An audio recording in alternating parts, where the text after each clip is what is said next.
Hello दोस्तों, video की शुरुआत करने से पहले सबको मेरी तरफ से अस्सलामु अलैकुम। और आज मैं आपके पास एक ऐसी स्टोरी लेकर आया हूँ जो कि मेरे दोस्त ने मुझसे शेयर की है। वही स्टोरी आज मैं आपको उसी के अंदाज़ में सुनाने वाला हूँ। कहानी की शुरुआत करने से पहले मैं आप सभी से रिक्वेस्ट करता हूँ कि एक बार अपने खुदा को याद कर लेना, क्योंकि ऐसी स्टोरीज़ अक्सर लोगों की नींद उड़ा देती है और मैं नहीं चाहता कि हमारे सब्सक्राइबर में से कोई भी सब्सक्राइबर इसकी वजह से परेशान हो। अगर ये स्टोरी आप रात में अकेले देख रहे हो तो इसके ज़िम्मेदार आप खुद होंगे। मेरी सलाह है कि आसपास कोई होगा तभी स्टोरीज़ को देखना। स्टोरी की शुरुआत करने से पहले आपके सामने एक बहुत ही प्यारी गज़ल, एक बहुत ही प्यारी पोइट्री किसी ने लिखी है, उसको मैं सुनाना चाहूँगा ताकि शुरुआत अच्छे से हो, मुस्कुराहट से हो और बीच में आपको डर लगे। मैं नहीं चाहता कि मेरे कोई भी सब्सक्राइबर्स को मेरी वजह से कुछ परेशानी हो, इसलिए अपने कानों को ठंडा करने के लिए एक शायरी आपके सामने पेश करना चाहूँगा। जिसने मोहब्बत में अपने महबूब को खुदा कर दिया, खुदा ने अपने वजूद को बचाने के लिए उनको जुदा कर दिया। अब आते हैं मेन मुद्दे पर। दोस्तों, मैं ये कहानी आपको बोल रहा हूँ तो मेरे पास सामने कोई स्क्रिप्ट वगैरह मैंने कुछ भी नहीं लिखी रखी है। मैं बस इसको बोलता जाऊँगा, पता नहीं किस तरह से बोलूँगा और क्या क्या बोलता रहूँगा, मुझे तो नहीं पता। लेकिन फ़र्स्ट टाइम मैं विदाउट स्क्रिप्ट आपके पास ये स्टोरी सुनाने वाला हूँ। अगर इसमें कुछ नीच ऊँच हो जाए तो प्लीज़ थोड़ा सा मैनेज कर लेना, क्योंकि मैं अभी स्टोरीज़ बोलना सीख रहा हूँ। तो ये स्टोरी है मेरे दोस्त की, जिसका नाम मैं भी नहीं लेना चाहूँगा क्योंकि प्राइवेसी इशू है, ठीक है ना। तो आप अज्यूम करिए कि ये मेरा दोस्त है।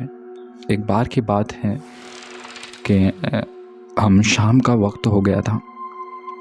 मेरा दोस्त एक ऑटो ड्राइवर है, जिसका ओन ऑटो है, वो ऑटो चलाता है।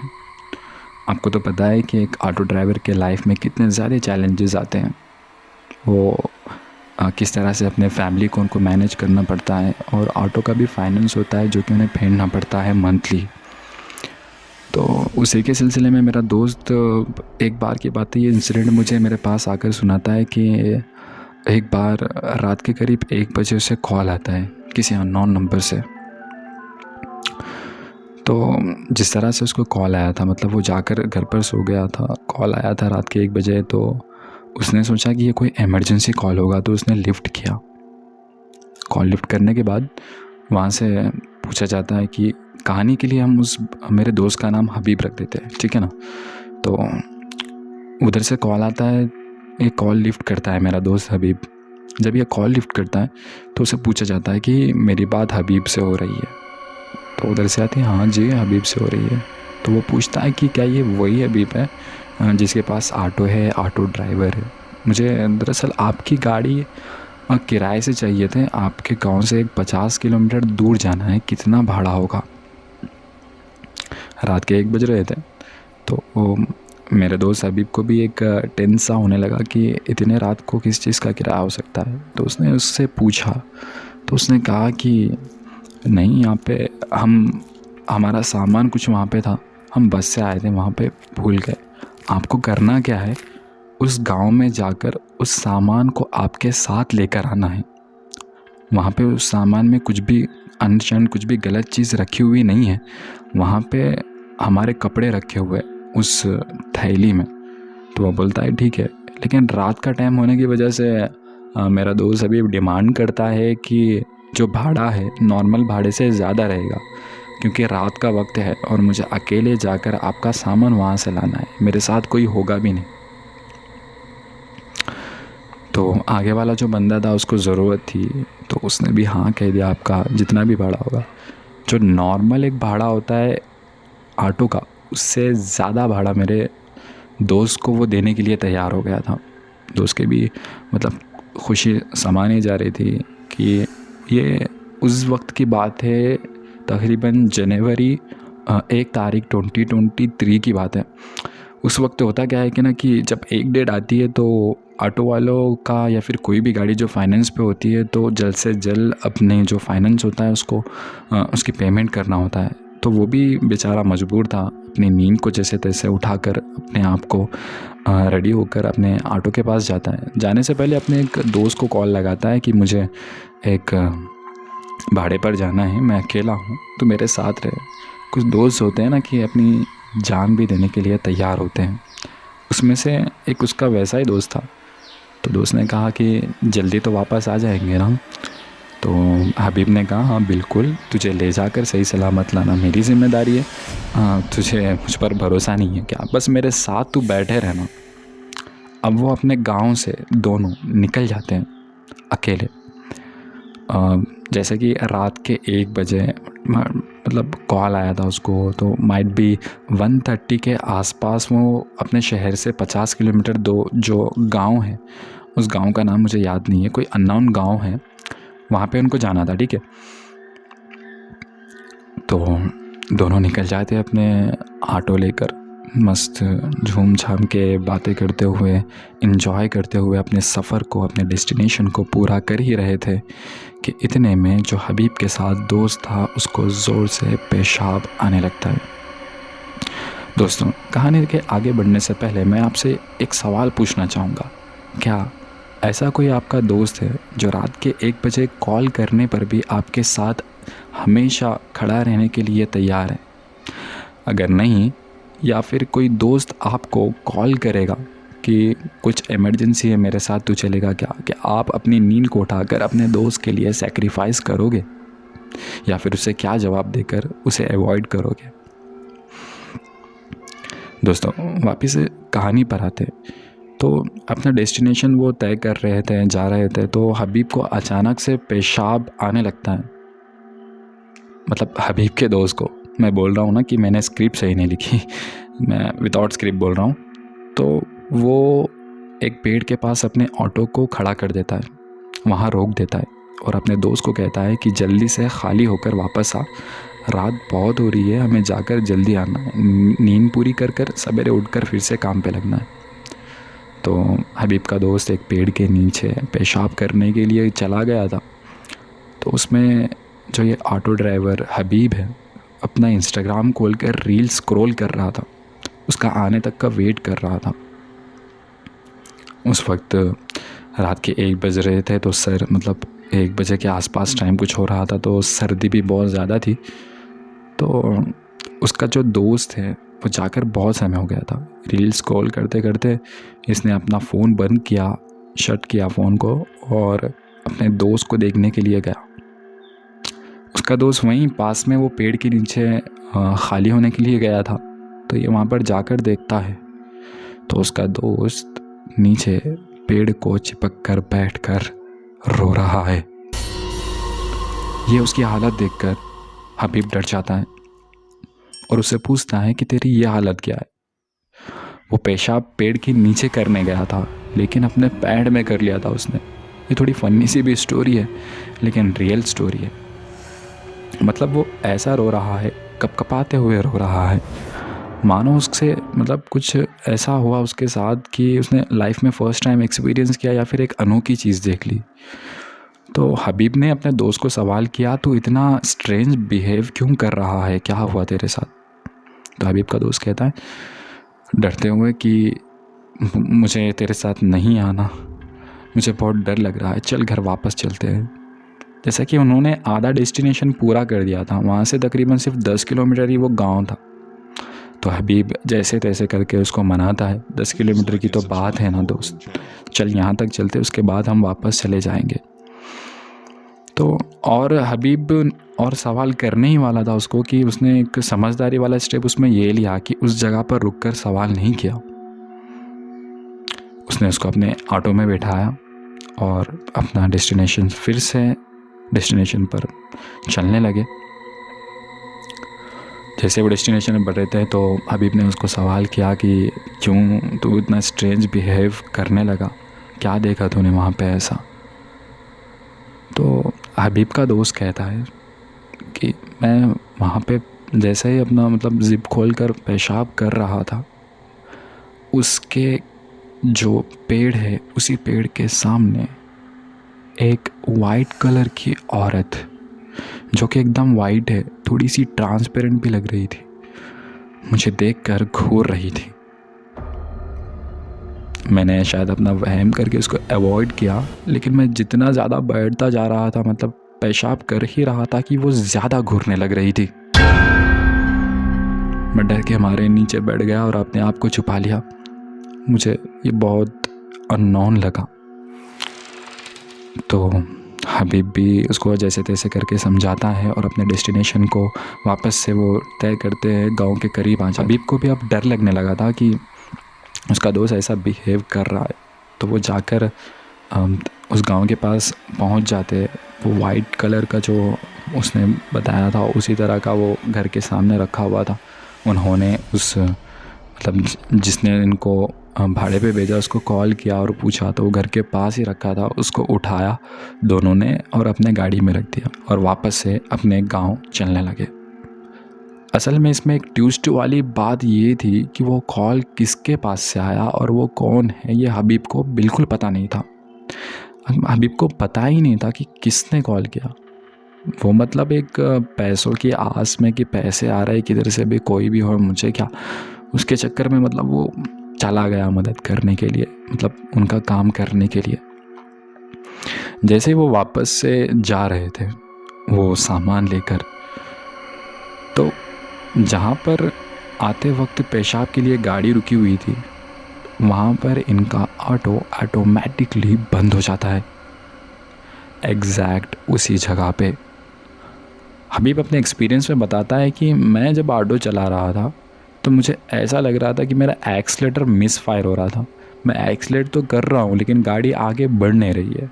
ऐसा लग रहा था कि इंजन के अंदर कुछ दबोचा हुआ है ज़ोर से, जिसके कारण मेरी गाड़ी बंद हो गई, वो भी अचानक से।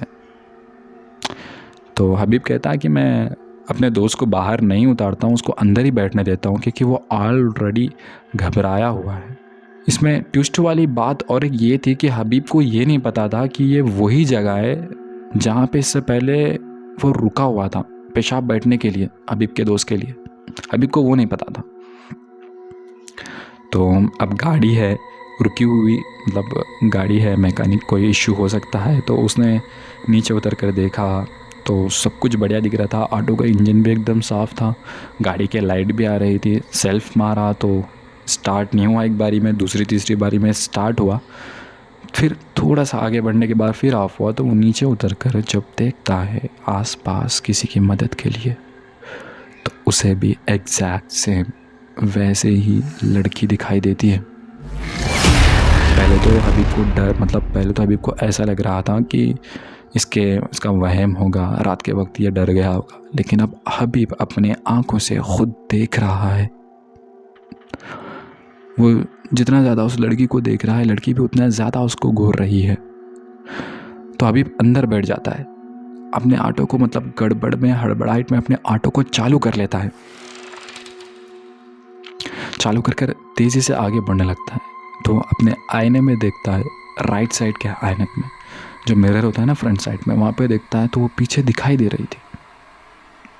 फिर वो आगे जाता है, डिस्कस करता है, तो वो एक चीज़ को गौर करता है तो उसे पता लगता है कि वो वही जगह है जहाँ पे उसने अपने दोस्त को पेशाब करने के लिए रोक रखा था।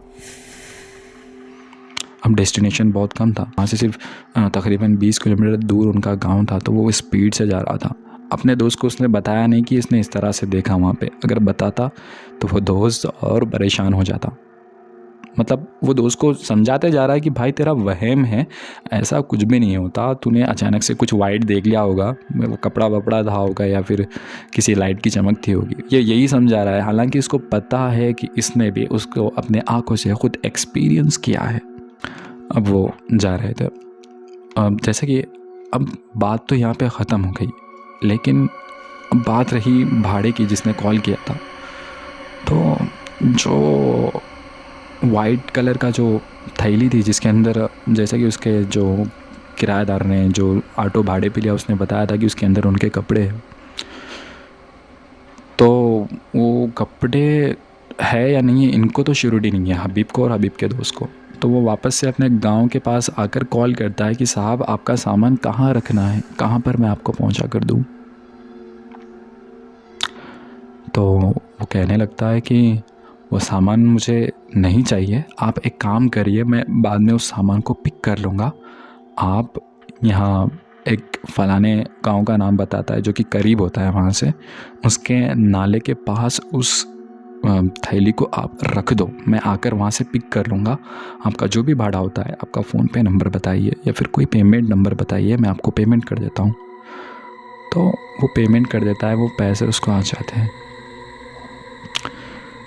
तो अब इसको, हबीब को, ये किराया और ये एक्सपीरियंस बहुत ही अजीब लगने लगा इसको। मतलब ये जो उसने अभी तक देखा कि ना ही वो सेठ जो मुझसे किराए का बात किया, ना वो मिल रहा है, ना वो अपना सामान अपने तक ले जाने को कह रहा है, ये सामान वहाँ पे रखने को कह रहा है। तो वो करता क्या है कि ना वो सामान उसी जो ब्रिज होता है ना, नाला हम जिसे कहते हैं, आई डोंट नो कि आपके लैंग्वेज में क्या कहते हैं, बट नाला जो ब्रिज टाइप होता है छोटे छोटे गाँवों में, वैसा ही होता है। तो वहाँ पर वो थैला वो रख देते हैं। तो हबीब थोड़ी दूर जाकर अपना ऑटो बंद कर कर ऑब्जर्व करता है कि इस थैले को लेने के लिए कौन आ रहा है। उस थैले के अंदर क्या पड़ा हुआ है, तो वो देखता है कि एक कार थोड़ी ही देर में वहाँ से आई और उस थैले को लेकर चला गई। मुझे नहीं पता, हबीब कहता है कि मुझे नहीं पता कि उस थैली के अंदर क्या चीज़ थी। हम जब टेस्ट कर रहे थे, उसको दबोच के देख रहे थे, तो कपड़ा टाइप भी, कपड़े जैसा होते हैं ना, उसी टाइप का लग रहा था। तो वो कार में आकर उस कपड़े को अपने साथ ले जाते हैं। पता नहीं, मैं उनको फॉलो, मतलब वो उनको फॉलो नहीं कर रहा था, सिर्फ देख रहा था और अपने घर वापस चला गया। दूसरे दिन जब वो सवेरे उठता है और जांच पड़ताल करता है उस गांव की जहाँ पे 50 किलोमीटर भेजा गया था और उस घर की, तो उसको वहाँ पे पता चलता है कि इस घर में जो रहते थे, जो रह रहे थे, जो रिसेंटली दूसरे गांव में शिफ्ट हो गए, हबीब को बताया जाता है कि वहाँ पे उनकी बेटी की मौत हो गई बीमारी की वजह से उसी घर में। अब ये तो हो गया, ठीक है, लेकिन बात रही उस थैली के अंदर क्या था। ये तो एक रहस्य ही रहेगा हबीब के बीच में और आपके बीच में। ये तो मेरे को भी नहीं पता और हबीब को भी नहीं पता। जहाँ तक मैं अगर गेस लगा सकता हूँ तो शायद उसके अंदर उस लड़की के कपड़े होंगे। शायद ऐसा भी हो सकता है कि जहाँ पे इनको रुकावटें आई हैं, जहाँ पे इनको लड़की जैसा दिखी है जो शैडो टाइप का, शायद वही लड़की हो सकती है या शायद वही रोकना चाह रही थी उस सामान को ले जाने पर। इसके बारे में तो किसको नहीं पता, लेकिन हबीब का लाइफ में सबसे घटिया एक्सपीरियंस यही रहा। तब से लेकर अब तक वो रात में अगर कोई भी उसके पास भाड़े के लिए कॉल करता है, कोई भी, चाहे वो इमरजेंसी केस भी क्यों नहीं होता, तो वो कॉल बिल्कुल लिफ्ट नहीं करता और अवॉइड कर देता है कि मुझे नींद बहुत आ रही है, मैं आपके पास नहीं आऊँगा। वो थोड़ा कमा कर अब खुश रहता है। जैसे कि वो दोस्त उसके साथ जो था उसको भी घर पे छोड़ा गया, वो भी बीमार हो गया था, हॉस्पिटल ले जाया गया उसको और वहाँ पे ग्लूकोज वगैरह चढ़ा दिया गया उसको, दवाई वगैरह दी। टाइफाइड से मतलब बहुत ख़तरनाक बीमार हो गया था वो बता रहा था कि लाइफ में उसने पहली बार ऐसी डरावनी चीज़ देखी जो कि उसके आँखों को खुद भरोसा भी नहीं है। दोस्तों, ये तो रहा मेरे दोस्त का एक्सपीरियंस जो कि उसने शेयर किया। अगर मुझसे कुछ गलती हो गई इस कहानी के अंदर बोलने में, तो मैं आप सभी से माफ़ी चाहता हूँ, क्योंकि बिना स्क्रिप्ट लिखे आप तक मेहनत कर मैं ये कहानी लेकर आया हूँ। मुझे ठीक से बात भी करने नहीं आती, आपके सामने मैं लेकर आया हूँ, माइक में सिर्फ बोलता जा रहा हूँ। किस तरह से मैंने बोला मुझे कुछ नहीं पता। इसको एडिट कर मैं आप तक पहुँचाऊँगा। अगर ये कहानी आपको पसंद आती है तो मेक श्योर कि आप हमारे चैनल को सब्सक्राइब कर ऐसी ही कहानियाँ और सुनते रहोगे। अगर आपके पास भी ऐसा कोई एक्सपीरियंस है जो कि आप हमारे चैनल पर देना चाहते हो और मेरी आवाज़ में आपका इंसिडेंट बताया जाए, नरेट किया जाए विद गुड साउंड इफेक्ट्स, और आपका नाम और क्रेडिट आपको सब कुछ दिया जाएगा, क्योंकि ऑब्वियस सी बात है, जब आप हमें स्टोरी दे रहे हो तो हमारा वर्क भी कम हो रहा है ना, तो क्रेडिट आपका इसमें बनता है और हम आपका नाम लेकर आपकी स्टोरी बताएंगे। स्टोरी भेजने के लिए आप हमारे ऑफिशियल जीमेल आईडी theshort786@gmail.com पर अपनी स्टोरी भेज सकते हो। कहानी को यहाँ तक देखने के लिए शुक्रिया। खुदा हर इंसान की हिफाजत करें ऐसी बुरी बलाओं से।